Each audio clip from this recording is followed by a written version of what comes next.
Welcome back to my channel. ఎలాగున్నారండి మీరు? నేనైతే బాగున్నాను. మీరు అంతకన్నా బాగుండాలని కోరుకుంటున్నానండి. ఈరోజు టమోటా రైస్ చేస్తామని 3 టమోటాలు, 2 ఎర్రగడ్డలు, కొత్తిమీర, కరివేపాకు తీసుకున్నాను. పుదీనా కూడా వేస్తాను, లాస్ట్లో వేస్తాను. నేను పెద్ద గెంటితో 3 గెంటెలు నూనె వేస్తాను.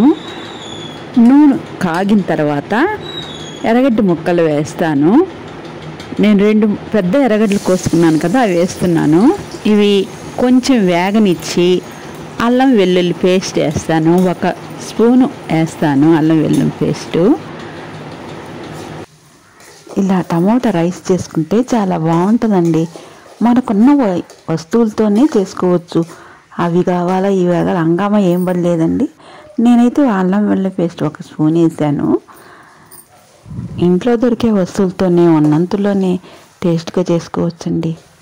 టమోటా వేసిన తర్వాత అల్లం పేస్ట్ వేసి ఏం చేయడానికన్నా ఎర్రగడ్డలు వేసిన తర్వాత అల్లం పేస్ట్ వేసి ఎంచితే బాగుంటుందండి. తర్వాత టమాటాలు వేస్తే బాగుంటాయి. ఇదండి ఈ 3 టమాటాలు కోసుకున్నాను కదా, ఆ ముక్కలు వేసుకుని వేయించుకుంటున్నాను. తర్వాత ఉప్పు వేసుకుంటున్నాను తగినంత. ఇప్పుడు బాగా వేయించాలండి. ఈ ప్రకారం చేస్తే చాలా ఈజీ అండి. 2 నిమిషాల్లో చేయొచ్చు. పిల్లలు వచ్చిన తర్వాత స్కూల్ నుంచి అట్లా తొందరగా గబగబా చేసేయచ్చండి. పిల్లలు భలే ఇష్టంగా తింటారు ఇలా చేస్తే. పెద్దవాళ్ళైనా ఏదైనా వెరైటీగా తినాలనిపిస్తే అప్పటికప్పుడు ఇది ఈజీగా చేసుకోవచ్చండి. ఇదండి కరివేపాకు వేస్తున్నాను. ఆ తర్వాత మళ్ళా కొద్దిసేపు వేయించాలి. నేను అంతకుముందు వీడియోలో చికెన్ వేపుడికి చేశాను కదండి పొడి. ఆ పొడిని నేను ఇలాంటి వాటిలు చేస్తే వేస్తుంటానండి. ఇదో 1/2 స్పూన్ వేసానండి. ఇది వేస్తే హోటల్ స్టైల్ వస్తుందండి. ఏమి చేసుకున్నా చాలా రుచిగా ఉంటుందండి ఈ పొడి. ఇదండి కారం తగినంత వేసుకుంటున్నాను. ఆ తర్వాత కొత్తిమీర వేసుకోవాలి. వేసుకున్న తర్వాత కొంచెం బాగా వేయించాలండి. ఇలా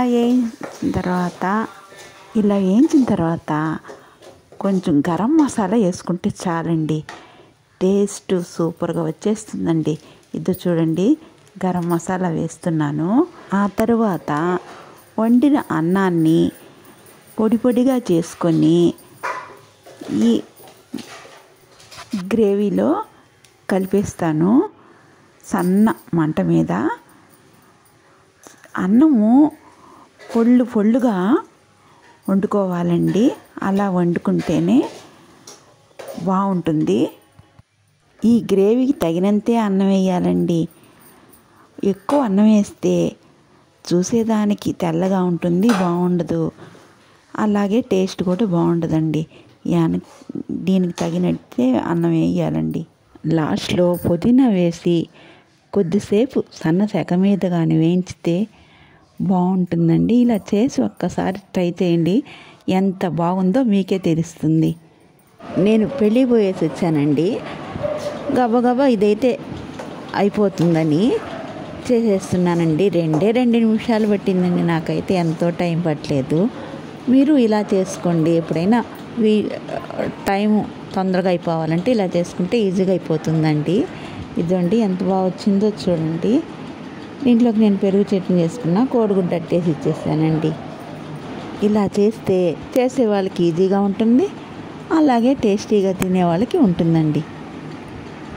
మధ్యాహ్నానికి ఇది అయిపోయిందండి. సాయంకాలం ఏం చేయాలా కూర అని మధ్యాహ్నం పప్పు అలాంటి అయితే నంజుకోవడానికి ఏదో ఒకటి చేసేస్తే సరిపోతుందండి.